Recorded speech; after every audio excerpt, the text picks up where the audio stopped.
Alors, lorsque vous êtes connecté à votre machine, que vous avez rentré votre utilisateur et votre mot de passe, donc là en l'occurrence je vais rentrer en tant que route, puisque je vais devoir paramétrer le SSH.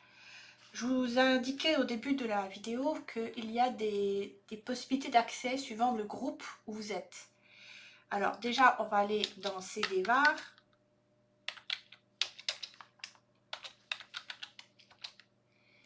Et là, dans var, je fais ls-la.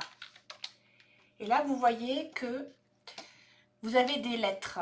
Donc le R, le W, le X. R lire, W écrire, write et X y supprimer.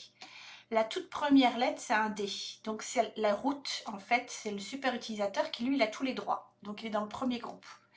Les 4 suivants, c'est le R, un tiret, X. Ça veut dire que lui, il a juste le droit de lire. R, read.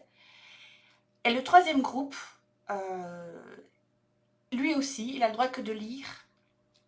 Et il a le droit... Alors, le deuxième groupe, c'est par exemple un utilisateur qui administre un certain fichier. Et le troisième groupe, ça peut être juste des personnes qui ont accès pour voir, pour consulter. Suivant les habilitations que vous voulez donner, vous paramétrez l'accès à l'écriture ou à la lecture et quel fichier vous voulez que la personne puisse accéder. Voilà, c'était juste pour revenir sur ce que j'avais mis en début de la vidéo. Là, on va paramétrer le SSH. Alors, pour paramétrer le SSH, il faut aller dans... Alors là, c'est... donc, je fais CD, parce qu'il faut que je revienne en arrière. Je fais CD. Si je me souviens bien, c'est ETC, SSH, SSHD, config.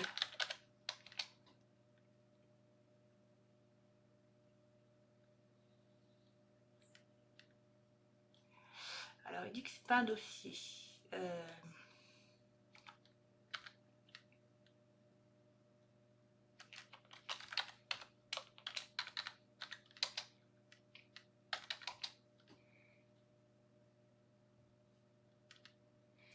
Il faut que je le fasse avec Nano, puisque c'est pas un dossier, c'est un fichier. Nano, c'est pour ouvrir, alors que c'est un fichier. Donc, Nano SSHD config. Voilà, je rentre dedans. Et là, je vais paramétrer le port. Alors, on voit qu'il n'y a aucun port de paramétré. Donc, je descends. Là, je décoche. Et je lui mets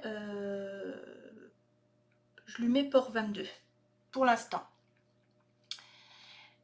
C'est tout ce que je vais faire. Après, par sécurité, quand je descendrai, là, permis route logging, il demande prohibit password. Et là, on mettra no. Une fois qu'on aura paramétré le SSH, on mettra no.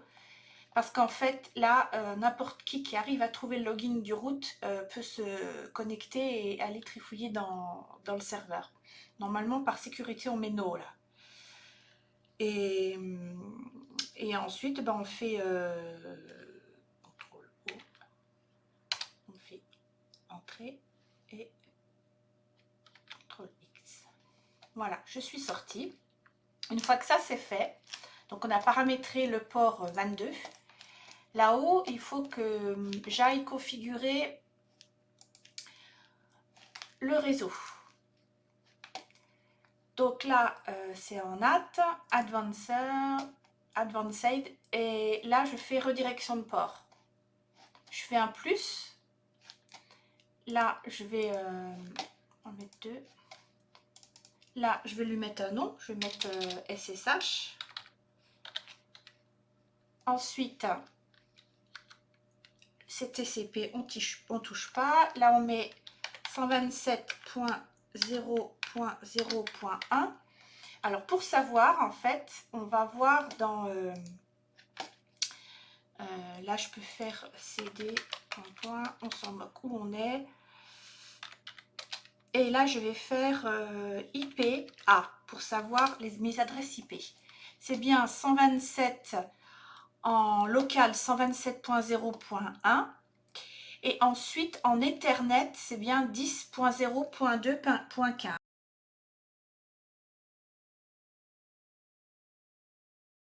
10.0.2.15. C'est ce que je vais mettre comme paramètre. Donc là, c'est 127.0.0.1. Le port d'hôte, c'est 22.22. 22.22. Le IP, alors, c'était ça, hein. Oui, parce qu'on avait dit qu'on était en port 22. L'IP invité, c'est 10.0.2.15. 10.0.2.15. Et là, on met 22. Là, pour le web, c'est toujours en TCP. Là, 127.0.0.1. Voilà, je vais y arriver. 0.0.1. Là, on met, par exemple, 80.81. Là, je lui mets 10.0.2.15. Et là, je mets 80.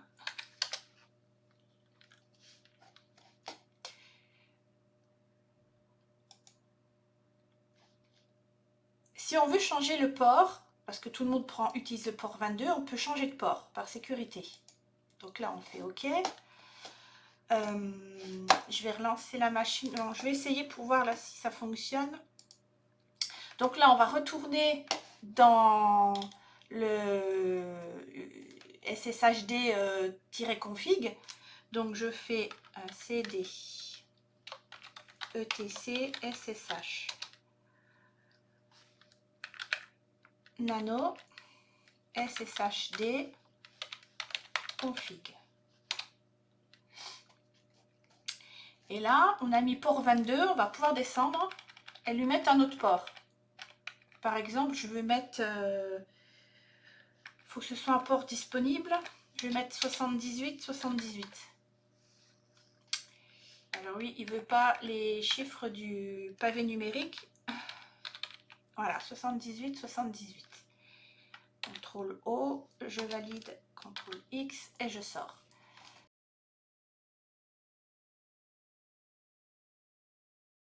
Voilà. Et là-haut, il va falloir de nouveau reparamétrer dans réseau, redirection de port. Et là, au lieu de mettre 22, je vais lui mettre 78, 78. C'est le port invité.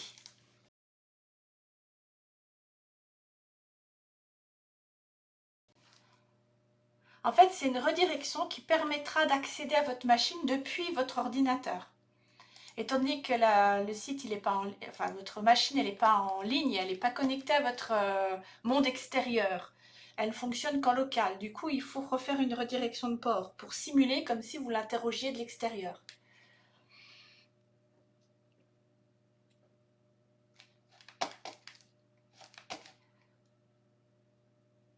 Ensuite, sur votre machine, il faut installer Apache. Alors, en premier temps, il faut faire une mise à jour de votre machine. Donc, par apt get update. Il va chercher des paquets pour mettre à jour. Et après, on fait apt get install. Il va installer les paquets. Voilà. Bon, il y avait zéro mise à jour parce qu'on vient de le faire. Donc, on vient de créer notre machine. Donc, il n'y a forcément pas encore de mise à jour. Après, on va installer Apache 2.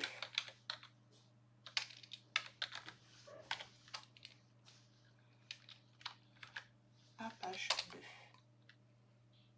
Là, on met oui.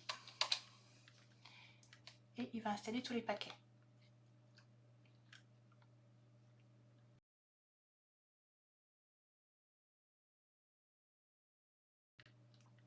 Voilà. Une fois que Apache 2 est installé, si je vais sur ma page et que je la réactualise,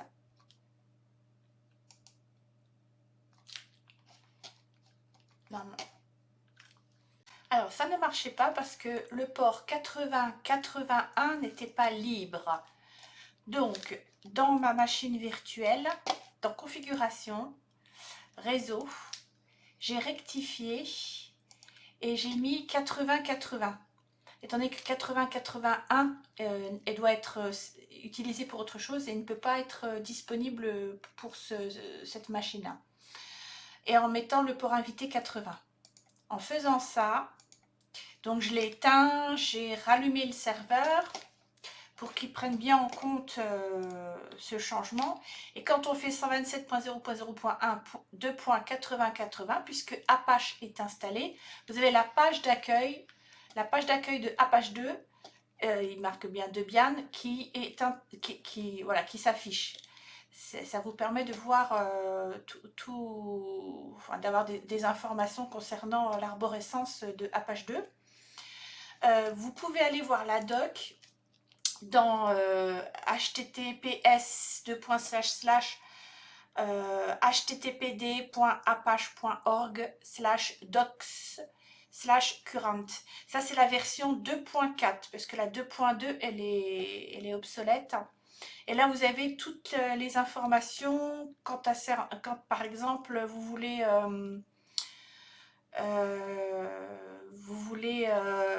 par exemple pour les adresses IP, l'écoute sélective qui vous permet de sélectionner des ports et des adresses IP. Voilà, vous avez énormément d'informations concernant Apache 2.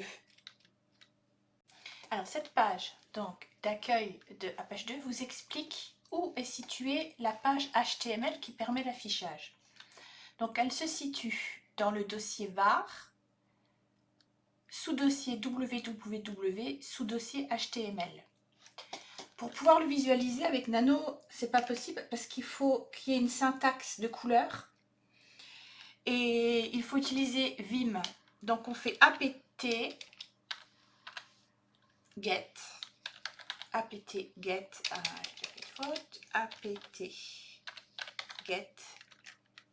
install Vim. Donc moi, étant donné que ça a déjà été fait, il marque qu'il y a 0 mise à jour.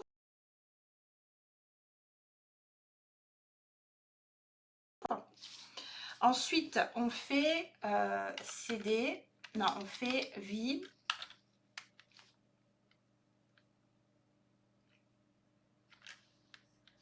On va déjà aller voir où il est. Donc on fait cd var www, comme c'est indiqué sur la feuille de présentation de Apache 2, HTML. Et si on fait ls, on voit bien le dossier index.html.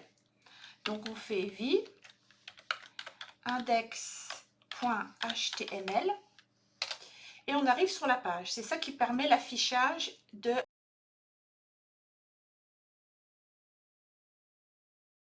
cette page d'accueil de Apache 2. Donc on voit qu'il y a une configuration HTML assez importante. Hein.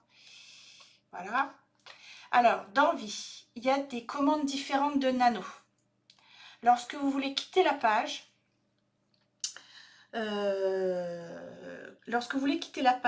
sans enregistrer, vous faites 2 points Q, point d'exclamation, et vous sortez. Si vous voulez enregistrer, parce que vous avez modifié quelque chose, là en l'occurrence, on pourrait retourner dedans et on pourrait changer le titre.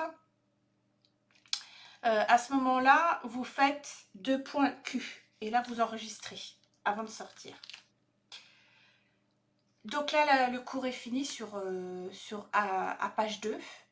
Tout est en place et je vais vous montrer dans quel dossier vous pourrez mettre un nouveau index.html dans lequel vous pourrez mettre votre propre HTML en créant un dossier dans var www.